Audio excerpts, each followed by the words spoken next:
పైన మన సీతంపేట జమీందారు మెట్టపై వేయించేస్తున్నటువంటి శ్రీ భూనీలా సమేత శ్రీ కళ్యాణ వెంకటేశ్వర స్వామి మరియు శ్రీ సీతారామలక్ష్మణ సమేత శ్రీ పారిజాత ప్రసన్నాంజనేయ స్వామి వారి వార్షిక బ్రహ్మోత్సవంలో భాగంగా ఈరోజు ఉదయం స్వామివారికి చాలా విశేషంగా నిత్య అర్చనాదులు పూర్తి చేసుకుని అనంతరం స్వామివారికి సుదర్శన మహాయాగం స్వామివారికి జరిగినది.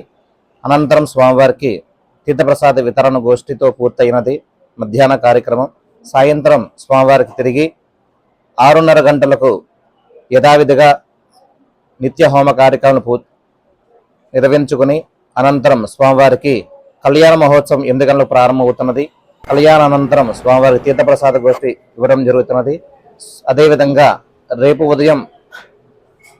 ఉదయం నిత్య యథావిధిగా పూర్తి చేసుకుని అనంతరం శ్రీ లక్ష్మీ యాగం స్వామివారికి విశేషంగా తామర పుష్పములతో గులాబీ పుష్పాలతో చేయటం జరుగుతున్నది.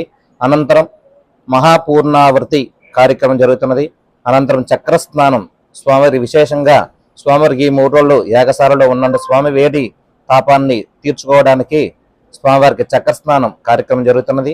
అనంతరం మధ్యాహ్నం తదిహారాధన, సాయంత్రం మళ్ళీ 6 గంటలకు శ్రీపుష్పయాగం, ద్వాదశారాధన, ధ్వజ అవరాహనతో స్వామివారికి ఈరోజు 3 రోజుల కార్యక్రమాలు విశేషంగా పూర్తవుతాయి. ఈ కార్యక్రమాలన్నీ సేవించుకోవడానికి ఎక్కడెక్కడి నుంచో హైదరాబాదు వివిధ ప్రాంతాల నుంచి స్వామివారిని సేవించుకోవడానికి వేయించేస్తున్నారు.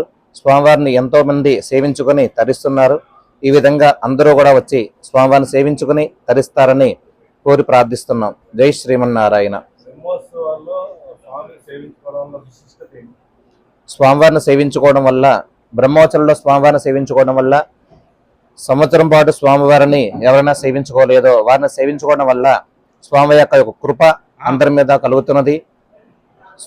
ఈరోజు జరిగిన సుదర్శనంలో చేయడం వల్ల ఏమిటంటే స్వామివారికి మనకున్న ఏమైనా ఇతిబాధలు ఉన్నా సరే, శరీరంలో రుగ్మతలు, ఇతిబాధలు, ఉద్యోగాలు, పెళ్లి కాని వాళ్ళకి వివాహాలు, ఎవరన్నా నరఘోష, మంత్రఘోష, దృశ్య దోష ఉన్న వాళ్ళకి ఆ దోషాలు, సమస్త గ్రహ దోషాలు పోవడానికి స్వామివారికి విశేషంగా సుదర్శనం జరుగుతున్నది. ఆ సుదర్శనం చేసుకోవడం వల్ల, బ్రహ్మోత్సవాలు సేవించుకోవడం వల్ల చాలా విశేషమైన ఫలితాన్ని మనం పొందుతాము. ఒక యాగం మన ఇంట్లో చేసుకుంటే ఎంత ఫలితం వస్తుందో అదేవిధంగా బ్రహ్మోత్సవాల్లో యాగం సేవించుకోవడం వల్ల చాలా విశేషమైన ఫలితం లభిస్తుంది అనమాట. ఆ విధంగా బ్రహ్మోత్సవాలు సేవించుకోవడం వల్ల మనకి శరీరంలో ఉన్న రుగ్మతలు తొలగిపోతాయి, మన ఇతిబాధలని తొలగిపోతాయి. కనుక అందరూ కూడా బ్రహ్మోత్సవాలు సేవించుకోండి, తరించండి.